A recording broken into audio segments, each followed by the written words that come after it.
Have you ever looked around a room full of people and felt completely alone? Not lonely, alone.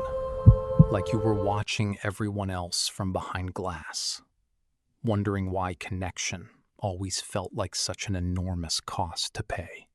There is a particular kind of person who moves through the world quietly. They show up, they smile, they say the right things at the right times.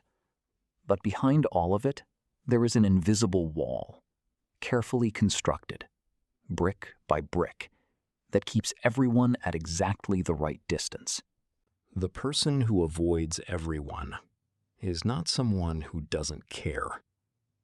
More often, they are someone who cared so deeply, so completely, so vulnerably, that the world taught them it was dangerous to do so. Every wall has a history. Every layer of emotional distance was once a moment, a specific, painful moment, where someone reached out and got hurt for it. This is not a personality flaw. This is adaptation. This is the brain doing exactly what it was designed to do: protect you from repeated harm. The very mechanism built to protect them slowly becomes the thing that isolates them. A person with dismissive avoidant tendencies has learned at a deeply unconscious level that needing others leads to disappointment. So they do something remarkably human and remarkably tragic. They teach themselves not to need. They become radically self-sufficient, not because they want to be, but because dependency once felt like standing on the edge of something, with no guarantee the ground would hold. The individual who avoids everyone is often the most perceptive person in any given space. Because when you learn early that people are unpredictable, you become a student of human behavior by necessity.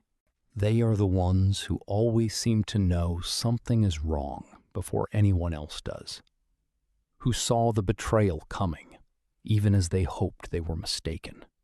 They are the friend who takes weeks to respond to a message, but shows up completely, without hesitation, the moment you're in a genuine crisis. They speak in actions, because words, especially emotional words, were never a safe currency in the environments that shaped them. Be consistent, quietly, undramatically, reliably consistent. Show up the same way on the ordinary days as you do on the important ones. What an avoidant person's nervous system is always asking, even when they themselves don't know it, is this one question: are you going to leave? Avoidance is not freedom. It looks like freedom.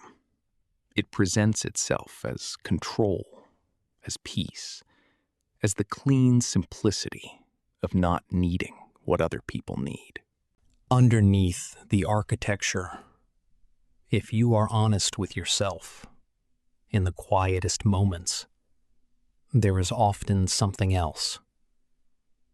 A longing that never fully leaves. The nervous system can be rewired. The patterns formed in one set of experiences can be gradually reformed through a different set of experiences.